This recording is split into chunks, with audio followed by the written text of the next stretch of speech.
this bar, so you can say this however you please. You can have this as any name. We call it lots of different names. It's been 3 years that I've been with the bar, and I don't use the same name. Lots of people call it Shapes. I call it Bauhaus sometimes. Some people say that Bauhaus bar. Some people say that bar with Shapes for a name. Like, in different countries it changes, and that's actually a really fun thing about the name is we did it so that every country you're in, wherever you are, you can choose whatever you want to call this. You can call it Remy's bar. You can say Maria's bar. It's not my bar. I'm the red square. And yeah, so it means in different countries it changes. It's quite sweet to see how much it changes. I'm Greek, and for some reason in Greece, they only call it Little Circle Bar. I don't know why. They miss out the other shapes. It's kind of frustrating because I'm the square. So they should honor that a little bit. But today I want to talk about my School of Flavour. Ooh, that is some good rain. The School of Flavour is not something that is open yet. The School of Flavour is a project that I want to work on because 3 years ago, when I sat down with Remy and Paul to talk to them about what it is that they wanted to do with their bar, they were very open in having a conversation with me about why it is that I wanted to start there, what I planned to do. They were very, very open to anything. If I said that I wanted to leave in a year's time to open my own bar, they would have been supportive of that. But something that they were very supportive of was I wanted to sit there and actually be taught a little bit and had a conversation about art. Because it was really confusing at the time to see all of these posts saying, we're opening a bar based on an art movement. And that's kind of different to a concept. That's a little bit strange in the sense, oh, that's cute. I have my own little cloud. Okay, well, free water. Can't stop the nature. I'll stand on this side. So that's actually kind of poetic. Yeah, so the School of Flavour is something that I said that I wanted to do because I am from the Southwest, and in the Southwest, we are a little bit behind, especially in the bartending community. My first 2 years in bars, so I think when I was maybe 19, turning 20, I started in a bar. I got made redundant 5 times in 2 years. So I started in bars, I would be bar backing for 6 months, and then the place would close down. And I'd have to close a bar that I had just fallen in love with, and I never got to make it to the bar making drinks. And then I'd start in the next bar. They would hire me because they felt bad that I didn't get to bartend, and then they would close down. And that happens to you 5 times, and you really start to think like a cloud is following you, and that it's just gonna rain on you everywhere you go. It was really difficult trying to kind of like find my roots and find a space, and I'd been in this bar environment now for so long and not being able to make anything. It was constantly like running around, being a heavyweight, learning to bar back, which was insane, and I loved it. And I think there's like a real honorary skill to it. But eventually I did nearly consider leaving because I wanted to be a chef as well. And when I talked to a chef, the first chef I spoke to wasn't very nice. He told me I was too small and I was too emotional to be working in kitchens. He said I was too much of a fun personality, so I should go be a waitress. I told him I had horrible balance and really bad with the tray. I think on our first night of opening the bar, I smashed like 1 tray of like 200 pounds worth of glassware, and then I got put on the bar. But yeah, my title is Chief Education Advisor, which is something that we chose recently for my title, because before I was bar manager, and as my role was changing and I was taking on less responsibility of managing the team, and it was becoming a role that was kind of getting a bit big for what I wanted to do, we said it'd just be fun to have whatever title I wanted. So I said, for sure I want to be chief, like I want it to be chief of something, and then I guess the plan is to be bringing education into the bar, and then in the grand future to be bringing education, especially of flavor, into schools, amongst children, like in all platforms that we can. So this is going to be a little bit of a conversation about what it is to be bartenders and where we are inspired. So for me, and I think for a lot of people in this room, I hope everyone in this room, art is like fundamentally the most important thing in the world. And I think we don't look enough to art because there's still a little bit of shame. We are moving out of it, but there's a little bit of shame when we as bartenders talk about what it is that we're interested in. Like, we want to be the best bartender, but what does that mean? We want to be inspired, but what does that mean? We're not looking at the everyday design around us. We're not looking at the art around us to be the thing that's inspiring. It's really nice when you choose like a focus and a concept for the drinks that you want to make. When you say like, okay, cool, I found this house that I find inspiring, so I want to make a drink based on that house. The house was a kind of beige and it was made of mosaic tile. And then you can find ways to say like, okay, I'm only going to use vegetables that grow naturally square because I want to represent the tile. And you can really run with it and you can really, really spin with it. But we can do that with everything so long as we're inspired. So I don't know enough people who take the time to visit exhibitions or to go and see art or to go and support local artists or to even actually take a moment in their everyday to look at the buildings around them or to think about the chair that they're sat on and to wonder how it was designed, how it was crafted. Because ultimately, we're people who use our hands. So when you're someone who uses your hands, you are a craft artist. I stand here in this funny jumpsuit. This is the uniform of the bar because it's based off of a mechanic's uniform. Because in the Bauhaus, there was a teacher that said, we should be wearing something that covers all of us. Because why are we stood around in these fancy shirts and these bow ties when actually, like, I'm going to be doing a class that's going to be about art? When you're on stage in your bar, when you are behind your bar, you're going to be using your hands. You're probably going to get messy. I can't explain why, but I always end up with stains on the back of my legs. And I don't know how I do it, but I do. And like to the point where there's been bleach sometimes I've been cleaning and somehow it's gotten there. So our capacity for environment versus culture is, because I grew up in this small town in the Southwest, I felt like when I was at school, I didn't learn enough about how I should be feeling around the beautiful world around me. So because I didn't learn that, and also I grew up as like one of 4 other cultures in my school. So my school was the one school of the town for the whole city. So there's loads of us, but it's a very big like concentration of white Southwest Devonian kids whose family have had generations of farms in the Southwest.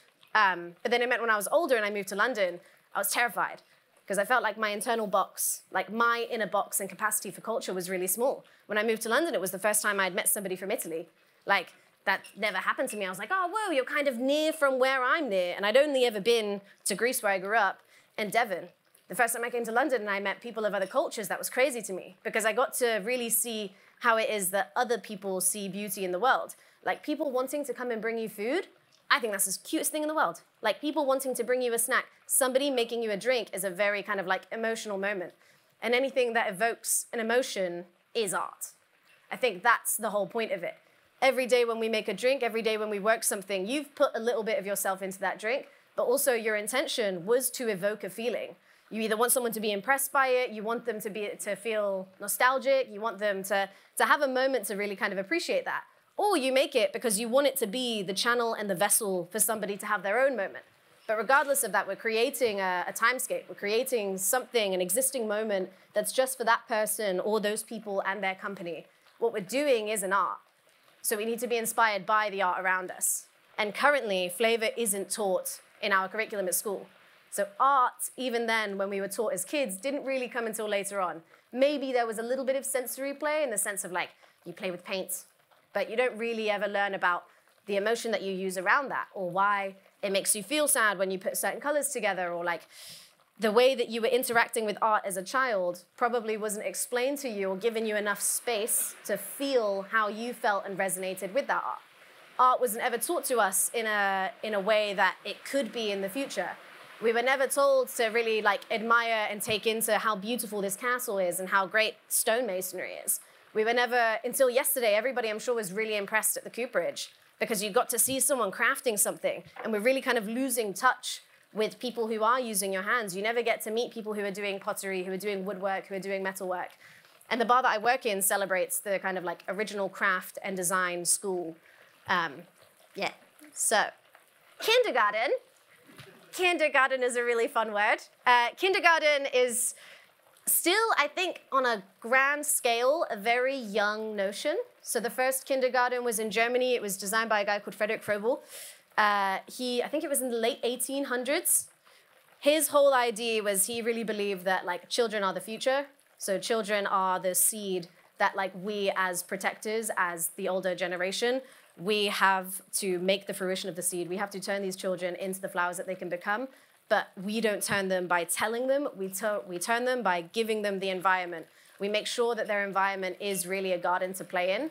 Whenever I say that I'm making things, I always say like, oh, okay, like I'm playing with ginger. And at first I always thought that was a language thing. And then I realized it was actually because when there's no rules, it is playing.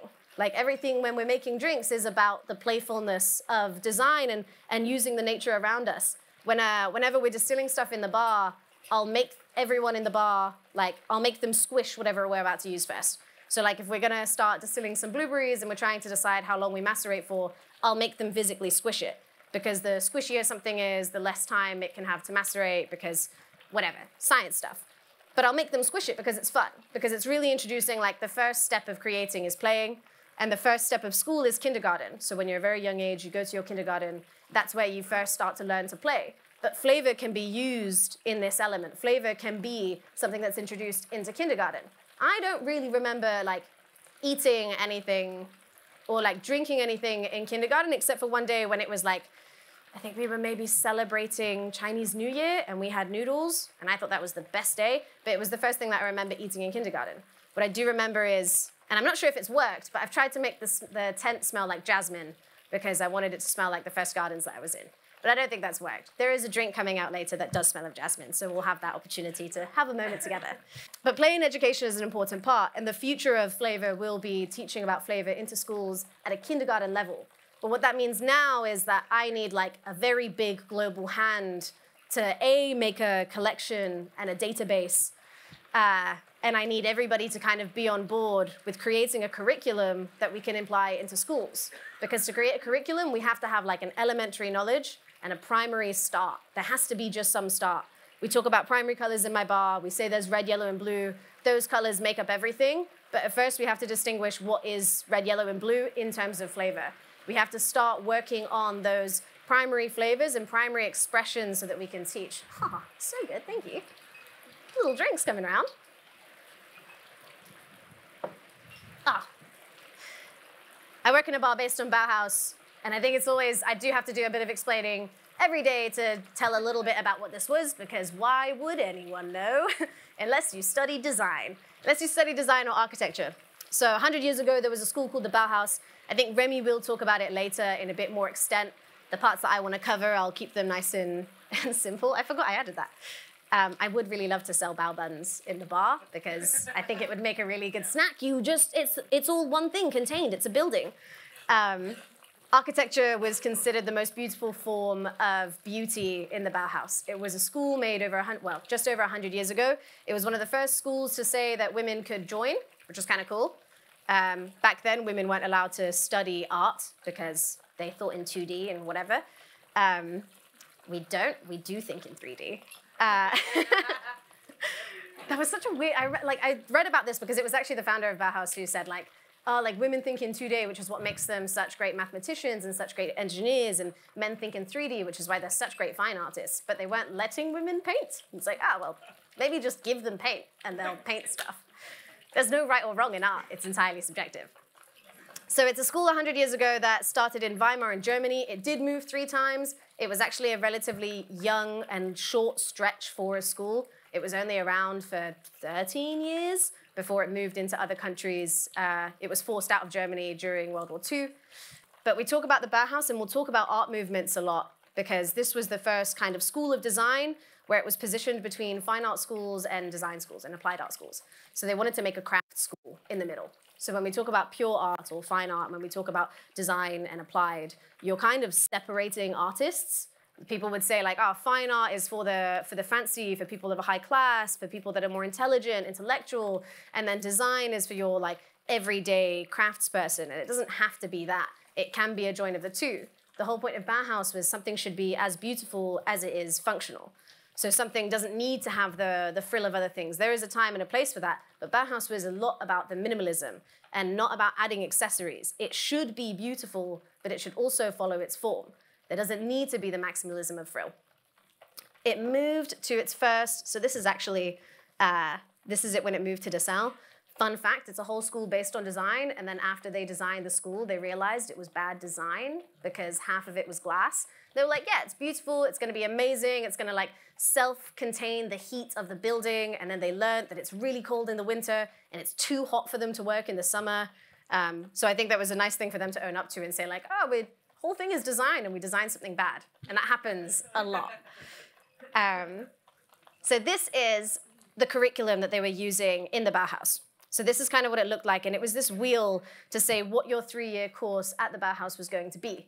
So at first you start with a primary course, you start with your foundation skills. So now, I don't know if you would have seen when you were going to college, there's something called a foundation course. That started because of Bauhaus. So the foundation course was really about going back to the basics of art. It was talking about color theory and it was talking about basic form. And I think as bartenders, we could really benefit from learning a little bit more about the relationships of colors and how they play and how they influence us. And also about learning about like what forms work nice, what we find appealing, and also playing for what works with you in that sense. Like for me, I'm a real stickler for, I love how stools line up in a bar, because you can be really fun with it. There doesn't always have to be a straight line. A straight line is beautiful, but it's also nice when you add more movement into a room. And when you start to look at basic lines, basic colors, how we interact with them and how we play with them. And even asking your friends like, oh, when I give you this, what do you think? What do you feel? How do you feel? I did a study a couple months ago about the color red, how we all feel about the color red. What are the emotions that you feel around the color red?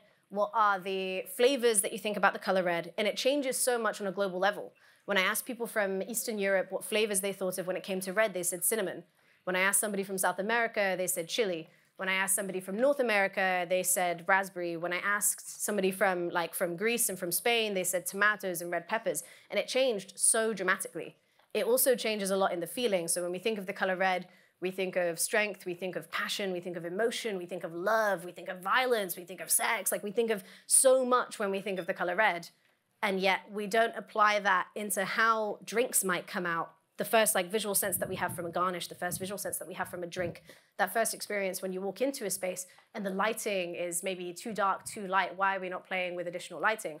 When you start to really go into the works of it, that's like a primary part of design that we haven't touched upon. And I think it would make our drinks and our experience a little bit more wholesome, a little bit more interesting if we started to learn a little bit more about art so that we can feel something more with the work that we're making and with the experience that we're going to give. We have a light in the bar that's changing every 15 minutes, and it's 2 different color waves of light. So it means that every time you're in there, your experience is a little bit different, because sometimes you'll be sat in front of a light that's yellow and blue, and sometimes it will change into a red. And the whole time, it's really fun if you go in there and you get to watch how people change. All of a sudden, people start getting more like heated conversations. They all start kissing. It's very intense. And then it's about study of nature, study of tools. So when we would apply this into flavor, maybe it's that we learn to use our tools a little bit better. How is it that we're using A, ourselves, body, mind, soul? B, how are we using the tools that we use for extraction of flavor? So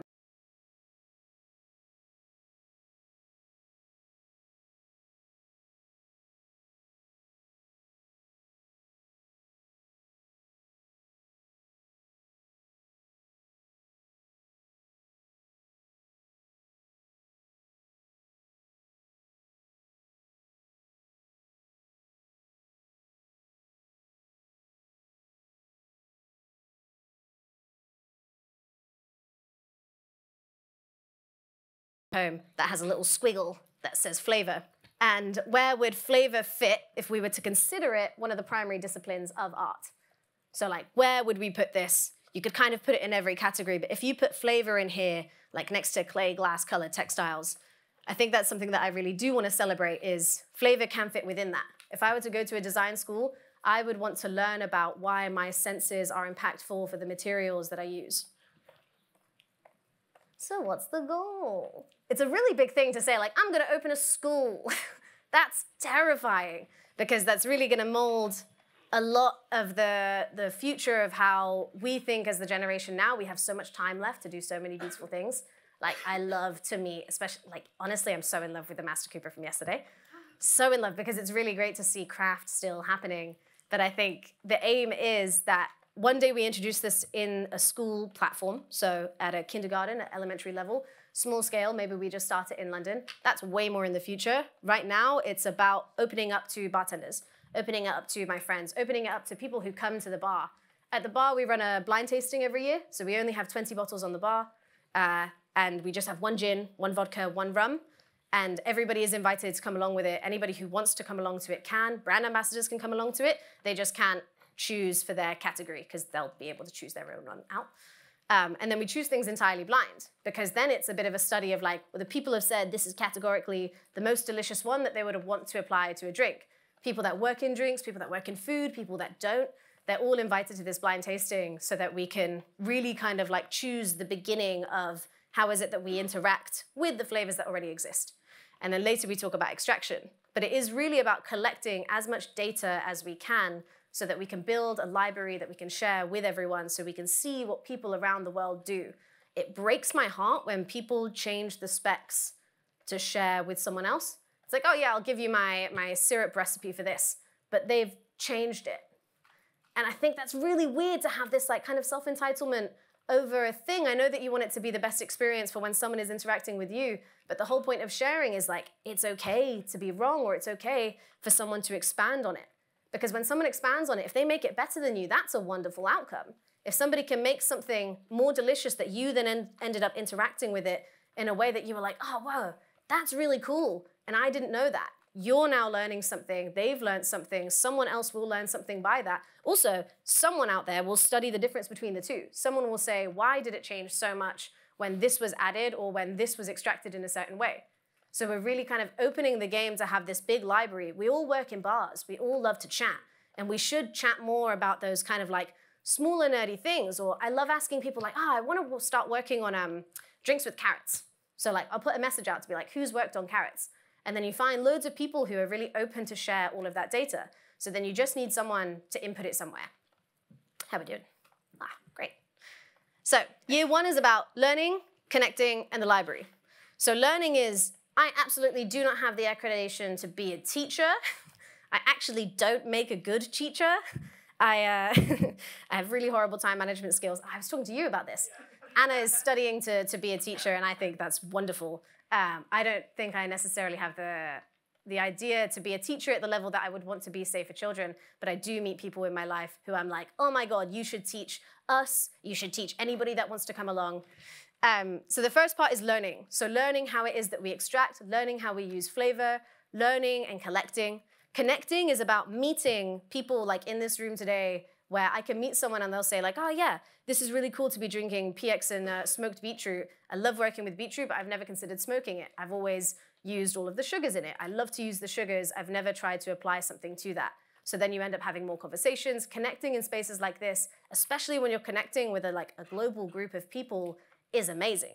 Library is about making that library. So right now we're learning how to use our tools. We're learning how to talk to each other. We're learning how to make friends. I think that's really sweet. Connecting is about using that and creating the global community. And then the library is going to be about the database that we hold it all in. So at the bar, we use something called Ethel, which is where we upload all of our ingredients, all of our recipes, all of our drinks, all of our techniques, all of our method.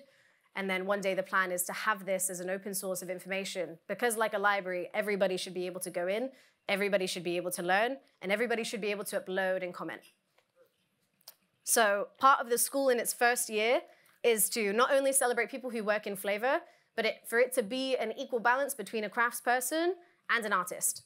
So maybe actually we'll find inspiration. If I have a woman who comes in and she talks about textiles, you'll go to a class, you will learn about why it's really cool that she's dedicated her life and her career to using weaving as an art form. And then maybe from that you become inspired about how it is that we apply textures to drinks.